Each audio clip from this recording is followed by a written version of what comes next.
Now to one of those 8 who opted to say, Kevin McCarthy, that's it. You're out of here. Nancy Mace of South Carolina.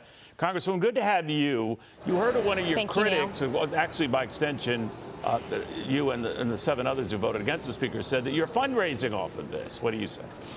You're damn right I'm fundraising off of this right now because the establishment is coming after me for taking a principled stand.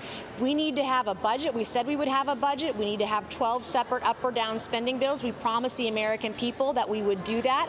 We did not do it. And now people are coming after me for taking a principled stand. And if your viewers want to help out, they can go to nancymace.org. I am not going to be shamed for doing this. Kevin, he broke a lot of promises to our conference. He would tell conservatives one thing, moderates another, and Democrats something else. That is not the way to lead our country today. And I just want us to be responsible and reasonable with the budget and with the way that we spend. The American people deserve someone they can trust, and that's what this is about. And I believe this is a real opportunity for us to unite around the next speaker and get back to work. And something I want to say about what the reporter just stated, there is no reason to hit pause on appropriations. We can have committee hearings and investigations ongoing right now today, but the House decided not to, and that won't happen until after we have a speaker next week. So I don't want to have any misinformation out there that we have to hit pause on the work that we need to be doing right now, including on the spending bills.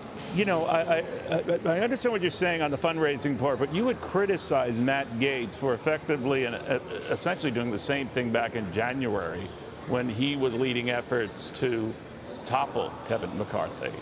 What's the difference?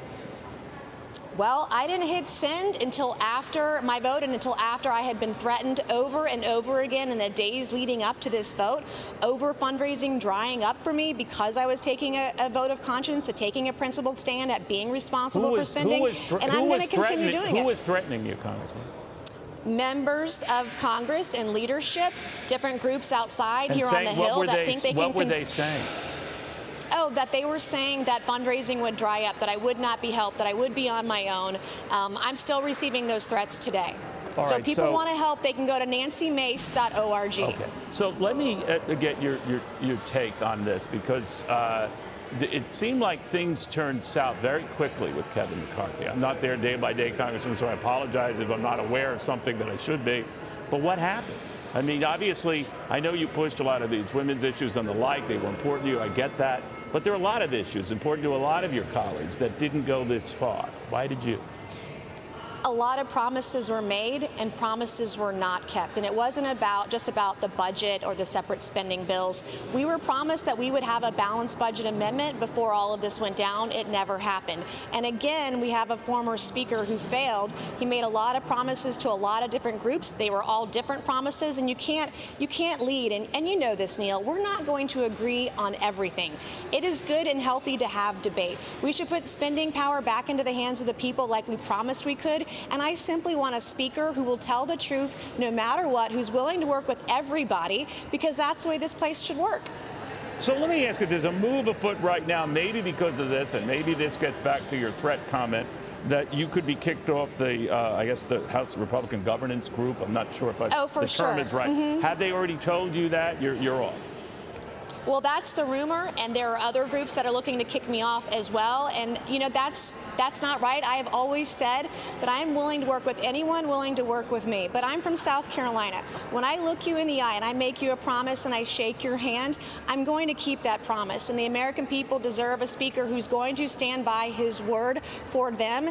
And there's nothing irresponsible about having this debate, getting a speaker who will stay true to his word, tell the truth. We shouldn't be coming after people who have a difference of opinion. And again, because of that, the establishment, they're all coming after me right now for taking a principled stand, for trying to do the right thing no matter what. That's what they taught me at the Citadel. And I need all the help I can get at nancymace.org. Right, I got you there. So let me ask you a little bit of the candidates we've heard rumored and/or announced. Steve Scalise, Jim Jordan. Do either of them impress you? I am open to anyone who wants to be speaker, and in fact, I'm going to try to meet or speak with all the candidates. Scalise and Jordan currently looks like they're going to be off to the races, and I'm totally open-minded. The bar is pretty low. I want someone who's going to keep their commitments to the country and also tell the truth, and that person will get my support and get my vote. But I'm going to meet with every candidate for speaker. Whoever gets it is going to have the same fragile majority that Correct. the prior speaker had. So we could be back in this pickle all over again. Do you think the notion of a single congressman or woman who had the power to force a vacating the seat for the speaker is something that should be in that mix, that a future speaker shouldn't agree to that? That precedent has almost always been in the mix, and it was Nancy Pelosi who changed that precedent. That option has largely been on the table for many, many years up here in Congress, and I do believe that we will unite behind a new speaker next week, and it's a new day to come together and show the American people how hard we're willing to work for them. At least in the Republican Party, Congresswoman, I don't know how it was applied before. It wasn't, to your point, or forced.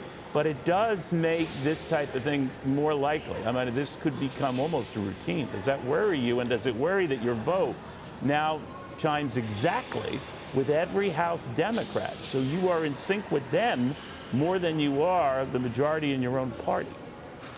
I always said I would not toe the party line. When Republicans do things that I agree with, Isn't that the rap against you, Congressman, that you're towing their line? I will support my party. I will support my party when I agree with them, and I will call them out when I don't. I always promise to be an independent voice, and that's what I'm doing today.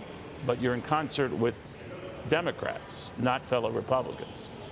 I am in concert with those that elected me in office. I don't owe anything to any Democrat or anyone in D.C. I owe the American people. I owe them the truth, and that's what my vote was about yesterday. There's been a real push now for Donald Trump to come in. You know, you can go outside the Petri dish of Congress and have a speaker from the outside. His name has been mentioned.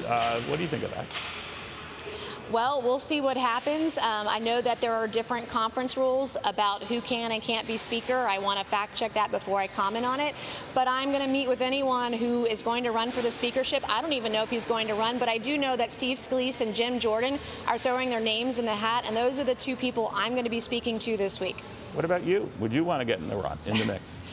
Well, I don't think that I'm as a sophomore, I'm not going to be in that position, but I'm open to meeting with the two folks so far who are throwing their name in the hat. I want us to unite and get behind a speaker who will do what they say they're going to do and tell us the truth, no matter, even if we disagree with that truth, that they'll be honest brokers to the American people. All right, we'll watch very closely. Congressman, very good seeing you again. Nancy Grace, the beautiful state of South Carolina.